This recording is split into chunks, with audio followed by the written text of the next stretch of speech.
Sabi nila, you only live once. In short, YOLO!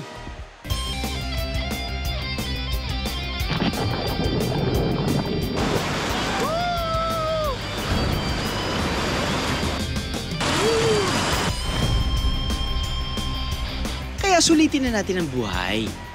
Marami na rin silang pinahid sa aking katawan during our travel days. Nagpapaloko naman tayo every single time. And make every moment count. Wala naman po. Wow! Sarap. Ayun. Sisimulan natin sa simple. Tama? Ayun. Chill, pero siguradong may thrill. And it's pretty amazing. Hanggang buwis buhay. May kalalagyan tayo rito. Arat na, biheros! Let's celebrate life and feel alive! Dito yan sa Antique. May isang putay sila dito na alive and kicking pa rin sa tagal ng panahon. Ang ginataang awis. Dapat malakas. Malakas. Para na-simple pa. Parang ganito, oh. Boba. Madali lang.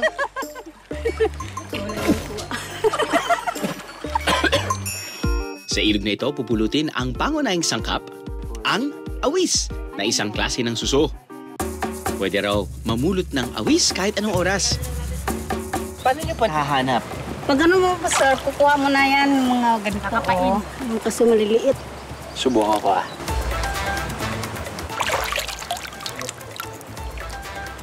Aha! Ito po ba yun? Ay ba? Ay pangaba. Awis ko lang? Makakuha ko ng awis. Please. Aha! Mga ganito, sir. Ay.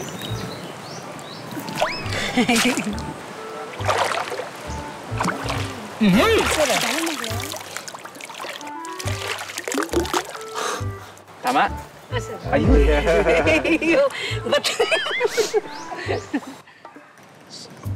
Subukan ko kumuha ng dalawa. Sir, malaki, oh. Ayan, malaki po yan Yan. Ayun, maliit. Pag mga maliliit, Nay, binabalik nyo. Oo. Ito, Opo. maliliit ba yan? Yung malalaki lang po, sir. Ayun, nakakuha ko. Totoong kuha. Matagal na kasi nila ginagawa yan, so alam na nila yung texture. Ako, handful of kung ano mong makuha ko, tapos titingnan ko na lang kapag naiahon ko yung kamay ko eh. Ba't sila? Yun, parang playing style ni ate, parang pinakikinggan pa niya yata niya yung tubig eh. Ayan oh, pinakikinggan niyo po ba yung tubig? Hindi? Ah, okay. Meron din. Nagre-reach out lang pala siya. Matagal na pong hinuhuli to ng mga tao dito. Opo. Kasi pag wala kaming ulam, yan lang kinukuha namin. Tapos binibinta namin. Magkano po yung bentahan? 10 isang baso.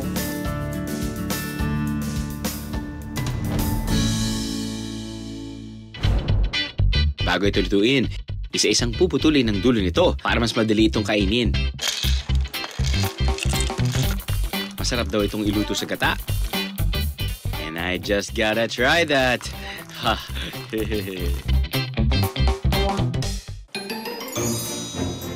Uy, hindi na po ba yan, Nay?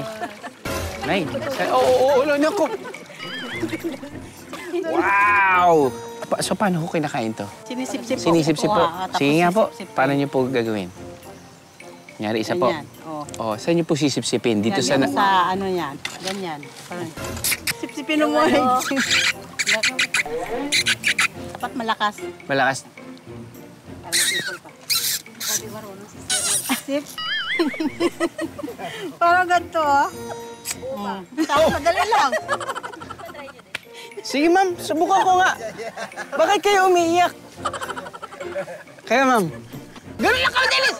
Siyempre. Dalo lang, nakadalo. Ganito ko. Aba. Oo, Lagay mo sa dito mo. Pasok. Ngayon. Balitan kasi hindi yan masyado naputulan eh. Hindi masyadong na... Kailangan putol. Oh, ito, Sara. Ito, Ito. Yan. Take 3. Yun! Dahil nakuha ko ng tamang teknik, ilang awis kaya ang kaya kong sipsipin sa loob ng 20 seconds?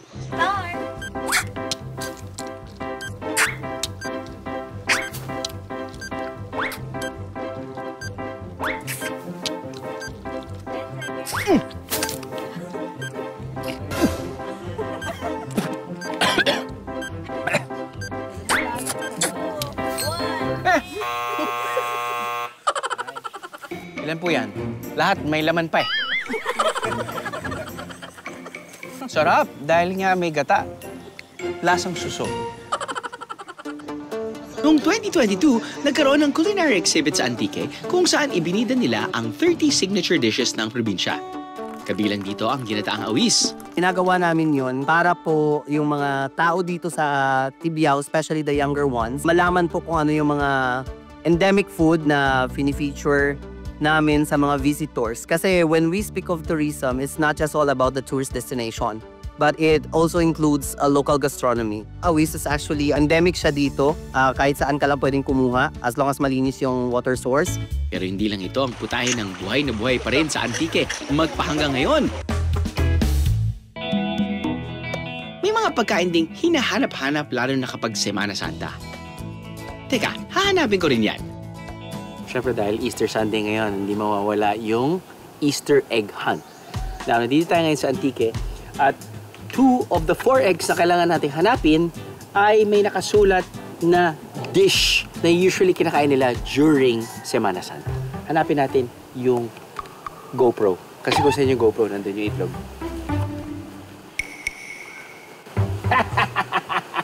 GoPro! See?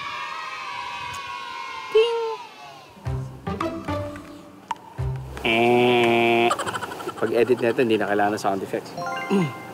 Laki-laki pa naman na ito. Asa ko makakabit? Log. Yes. Binabak. Binakol. XX. Binabak. Binakol. Ang unang putahe ng atin na unlock, itong binabak. Malamig. May hipon. May luya. May gata. Pinipare siya with rice na mainit. So I guess parang probably not the best analogy, pero parang kang kumain ng vanilla ice cream and warm apple pie. Warm cold. Ulang o hipon ang paunahing sangkap ng binabak biyeros. Ang mga tinanggal na ulo at balat ng ulang, pinipiga at ginagawang pampalasa. 25 minutes itong isasalang sa apoy at pwedeng kainin ng mainit o kahit malamig. Tuwing Holy Week po, bali binabak po yung hinahain sa amin lagi ni Mama.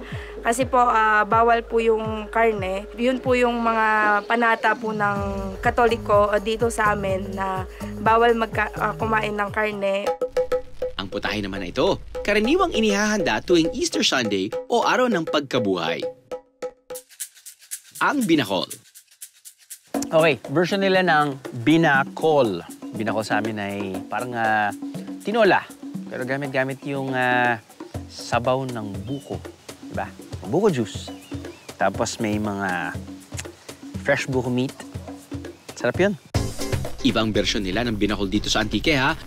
Dahil maraming kawayan sa bayan ng Pandan, ito ang ginagamit nila sa pagluluto ng binakol. Gumagamit sila ng hindi pa tuyong kawayan.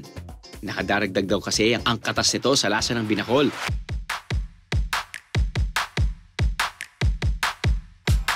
Ipapasok sa kawayan ang buong manok. Saka lalagyan ng dahon ng batuan bilang pampaasim. Umaabot ng mahigit 4 na oras para maluto ang binakol. Para pantay ang pagkakaluto, nakapalibot dapat ang apoy sa kawayan. Kailangan itong bantayan dahil kapag natutuyo na ang kawayan, dapat na itong basain. So, uy, mainit-init pa siya. Sama natin, ha? Hindi pala ganon. Hindi siya straw.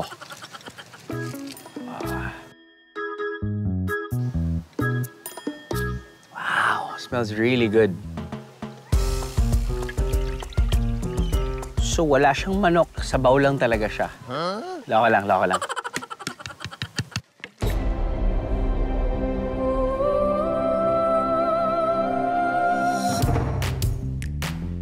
I gotta say, you know what I love about tong klaseng dish? Tulad ito, pagpapakuluan mo, lalabas yung katas ba or yung oil ng fat or yung skin na manggagaling sa manok. Sabaw muna tayo, syempre. You know, yung oil, oh.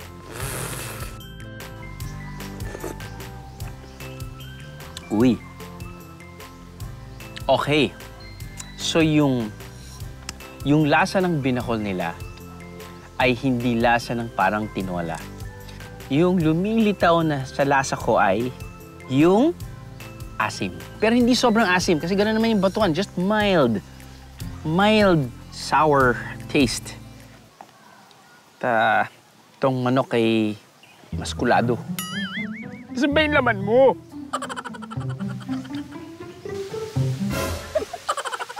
Sabi ko sa inyo eh. Double dip, triple dip.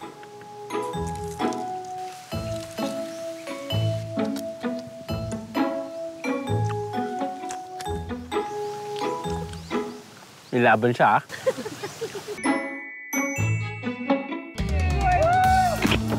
Tumalon naman tayo sa isang bukal na nakakapagpahaba raw ng buhay. Dahil di umano, nakapagpapagaling daw ito ng mga sakit.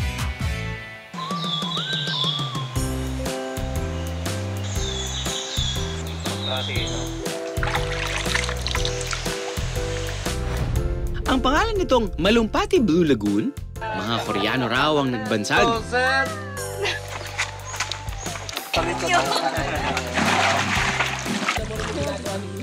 Bago parating ang sinasabing healing part ng lagoon, tamang nature trip muna sa water tubing ang masusubukan dito, Bieros.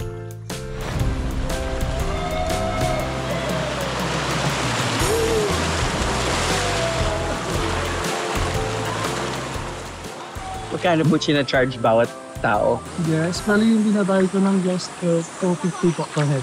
250 per head. Kasama na po yung guide sa Zavita. Okay. Isa-isa po may guide. Hindi na.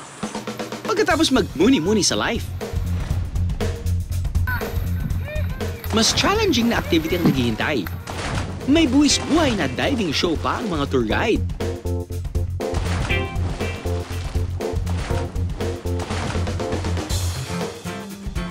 At ang mga turista, pwede na rin mag-swimming at mag-dive. Pero ang ulo ng bukal, bawal daw pagliguan. As you can see, kaya tinawag siyang Blue Lagoon. I mean, it's truly blue and it's pretty amazing. Parting ito kasi ang pinaniniwalaan nilang di umano'y nakapagpapagaling ng sakit. Paikot kasi ng lagoon may mga puno na sinasabing yung mga ugat ng kahoy yung nagsisilbing herbal na nakababad sa tubig. May mga albularyo na pumupunta doon, kumukuha ng tubig para panggamot sa mga pasyente niya. Tapos may mga napagaling din daw siya. Tuwing Nobyembre, may ritual daw silang ginagawa sa ulo ng lagoon. Nag-aalay kami ng mga pagkain, tapos nagabigay kami ng pera, bariya, para bayad namin sa lugar na ginagamit namin sa activities. Yung lugar din naman sa atin kasi may mga natitira na hindi natin nakikita. May mga pwedeng tuluyan ang mga turista sa gilid ng Blue Lagoon. Kaya ang mga turista, bukal sa pusong dinarayo ang bukal sa bayan ng Pandan.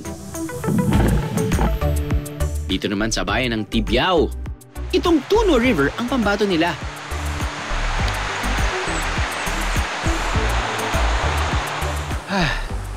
Ang sarap magkape dito. Meron lang akong dalang kape. Ano kung naamoy kape, ah? Yun.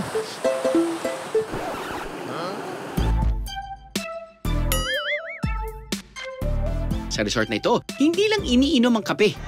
Ipinapahid pa nila ito sa balat para maging fresh.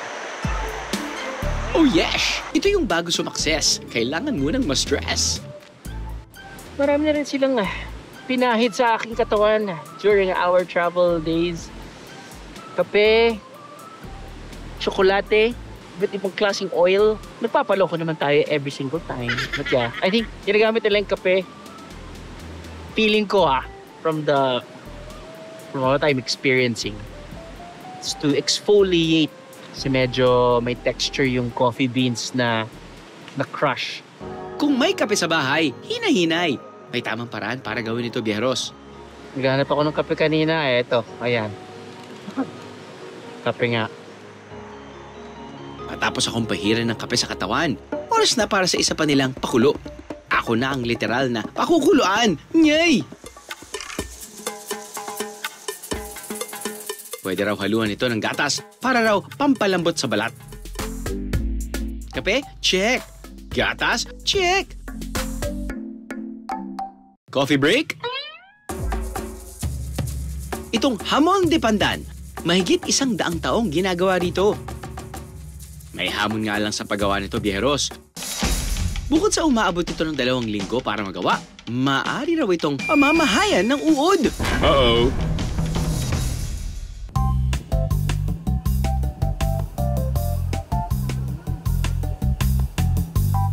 So wala pa akong info bukod sa pangalan, bukod sa kung gaano katanda na tong recipe na to.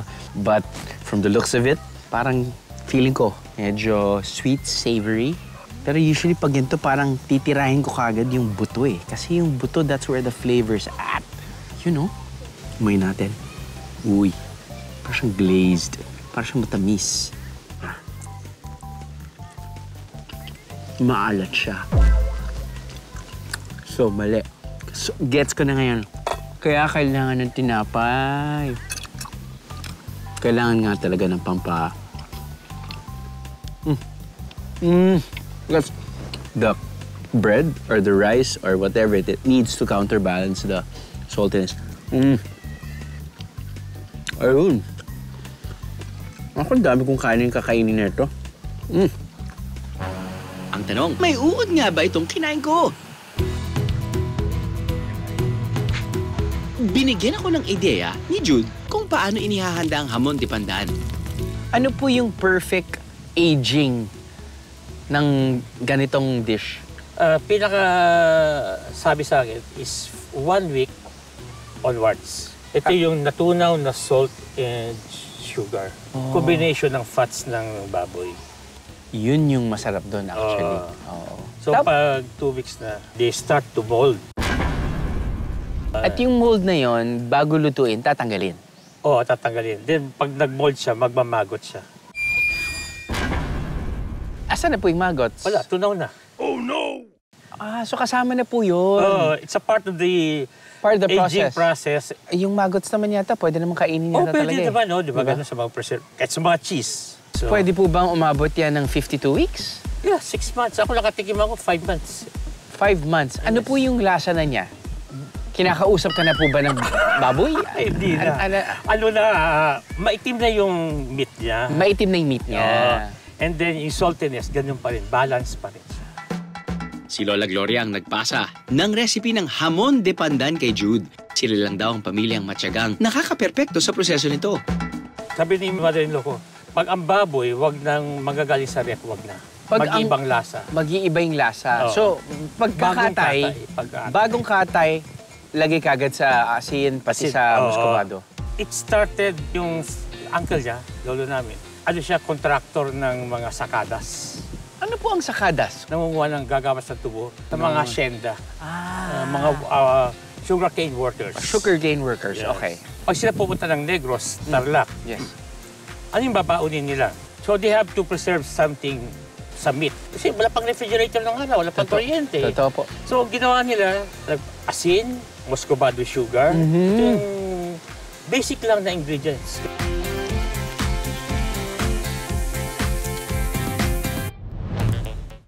Biyahing buhay na buhay pa rin ang trip natin sa Antique Viajeros.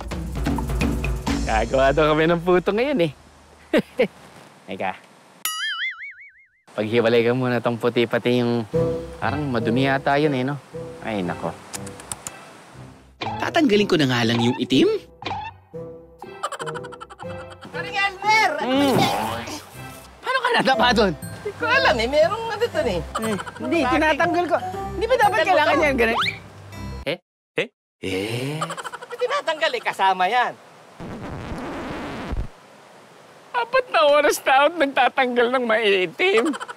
Kulay abo talaga ang kanilang puto rito. Dahil ang pangunahing sangkap nito, itim na bigas.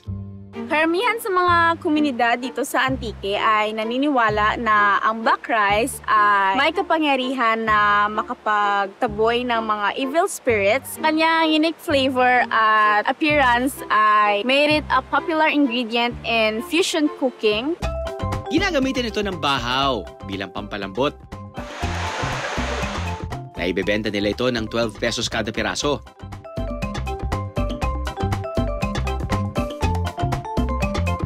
Uy, mukhang moist. Sa totoo lang, para siyang cookies and cream. Yun yung itsura niya. Uy, wow, very moist.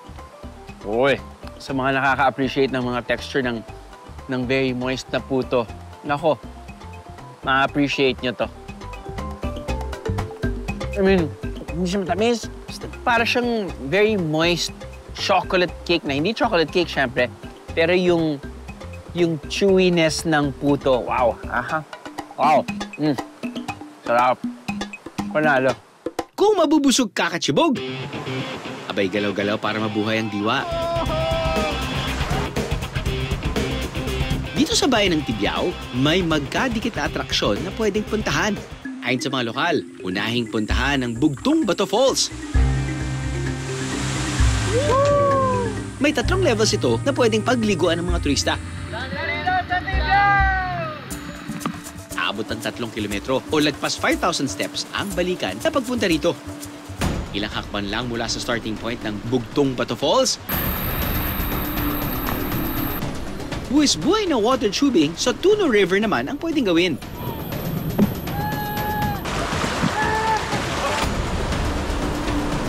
Merong mababaw na parte ang ilog kung saan pwedeng tumigil para mag-swimming.